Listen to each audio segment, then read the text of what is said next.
Today, we're talking about partnering with charities to grow your photography business. And most photographers think that this is just a feel good move that doesn't actually make money. But here's what most people don't realize: this isn't about being charitable. This is about accessing a gold mine of your ideal clients. So, I'm going to show you exactly how to partner with charities strategically. Avoid the partnerships that waste your time. I'll even show you real life examples of how some of my students used these tips to raise thousands of dollars for charity while booking premium clients. And when you get this right, you'll have a steady stream of right fit clients who already trust you because the charity they love endorsed you. I know this works because my students have raised over $43,500 for charities through these partnerships while building, some of them, six-figure photography businesses, and that was last year alone. By the way, if you're new to my channel, my name is Sarah Petty, and I've helped over 33,000 photographers build profitable businesses, and I've sold over $3 million in photography services myself, and I love partnering with charities. So let's start with this. Why are charity partners actually a gold mine for finding your best clients? Well, listen, when you're looking for clients who have disposable income, ask yourself this: who's more likely to invest in what you do than people who are giving their money away to causes they believe in? Those are your people. And here's the kicker. In today's economy, charities are struggling more than ever to raise funds. That means they're not just open to partnering with you, they're excited. And here's the other piece. When you partner with a reputable charity, you get to borrow their goodwill. And if people already love and trust that charity and the charity endorses you, guess what? Their donors are going to love and trust you too. So first, we need to make sure that the target audience is aligned. I had someone approach me to support a charity called Pora, which was to help get sex workers off the street and help them restart their lives. And when I heard about it, I thought, oh my gosh, that is such an important charity. But then as I asked more questions, like who are the donors and the supporters of this charitable organization, and they told me that they were mostly church leaders and nuns in particular. Now, listen, my target audience is moms with little kids. And because I see these partnerships as marketing activities as well as a way for me to give back to my community, I just didn't feel like this was going to be the best partnership for me. So I made a personal donation. I just wrote a check and I wished them well. But had I participated, I would have put a lot of my time and my effort there, and I would have been disappointed when I didn't get the results. I learned this lesson again when I donated to a golf outing. The attendees were mostly men. They'd been out golfing and drinking all day, and they were completely outside of my market of moms who value wall portraits. On top of that, the organizers put my artwork into a raffle, which is a definite no. We don't want people to win our services by getting their name pulled out of a hat. We want them to value the experience enough to invest in it while supporting the charity. So in picking a charity, we must realize that while we're doing good things for the charity, this is a marketing activity for us. I need you to get your head around that, okay? Yes, we're raising money for them, and in return, we need them to get the word out to their supporters. This isn't something that we are just promoting to our audience. We already have those clients. This is a way for us to get new clients while we raise money for them. For this to happen, the better partners often are smaller charities with local decision makers. The leadership there, they need to have the ability and the desire to promote you and raise awareness that you are doing something to raise money for them. And if they're not willing to do that, that's okay. They're not for you. So how do you approach them without sounding like you're just in it for you and you're just using them without being awkward?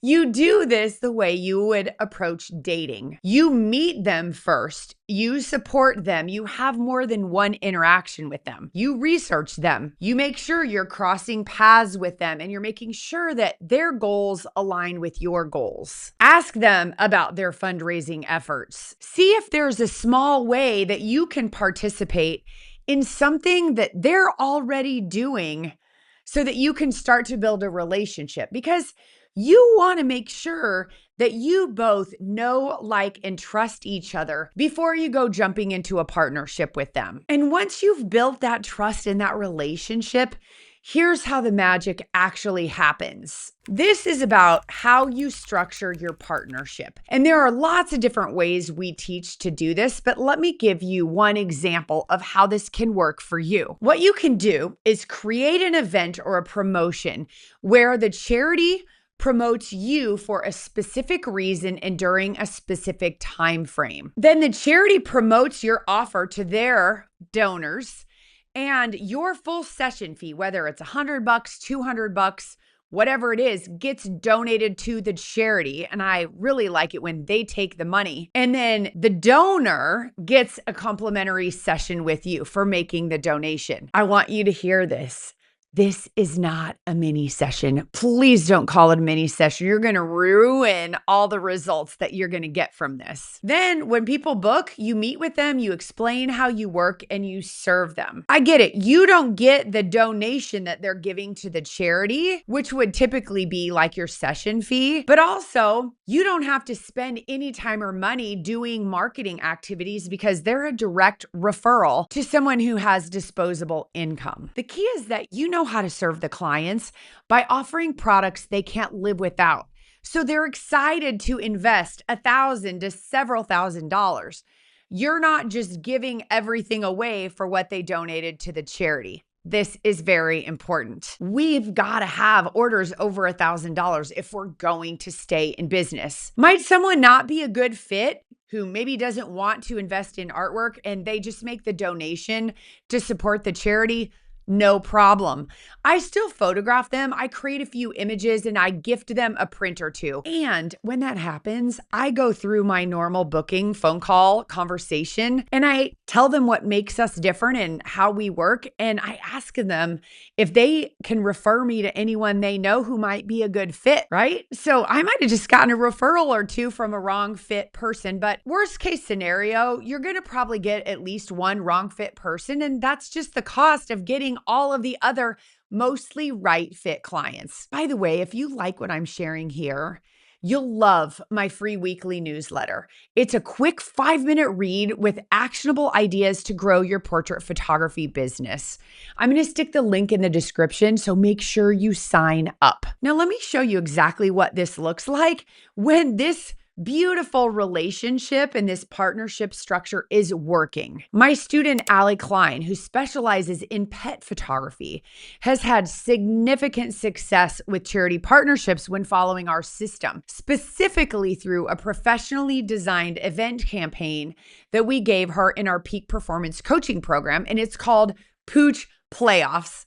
It's pretty cool. It's first quarter, and it follows March Madness. So through this Pooch Playoffs charity event, Allie donated $1,980 to a local charitable organization. This donation was part of a massive personal and business achievement for Allie. By participating in this charitable event, she pushed herself to accomplish something she said she never thought was possible. Get this, she completed 20 sessions in a single month for the charity event, which was 21 total sessions that month. She managed this incredible feat while working a full-time job. And in addition to the almost $2,000 she donated, the event generated $6,624 in sales for her business. Another student, Shalisha Johnson, raised $3,600 for a charity from her Pooch Playoffs event, with the money going to pay for chemotherapy treatments for animals. I've got so many success stories like this, like Kate Buckley. She partnered with her vet for a pet portrait event, and and she raised $713 for the Humane Society. That can do so much good. Sherry Birchler raised $1,600 for her charity from her Pooch Playoffs event. Kendra Smith Greenberg raised $1,200 for Children's Hospital Los Angeles. And these aren't just feel-good numbers. These represent real business growth and community impact happening simultaneously. But what if you partner with the wrong charity or you approach it wrong? Let me warn you about a common red flag, because I want to speed up your path. That's why I'm here. The biggest red flag is when partners, they're so excited, they promise to help, and then they ghost you. This is why building the relationship and trust first is important. And listen, you may be really needing to make money in your business right now, but it doesn't matter, because we've got to approach these partners from a place of leadership, not needership. When a photographer goes in with desperate energy, hoping the partner is going to be that magic bullet that's going to save their business, that's the wrong expectation. When this happens, the partner can smell it. They feel like they're being taken advantage of, and then photographers give up. They try something, it doesn't work, and they give up and say it doesn't work. Maybe that's happened to you.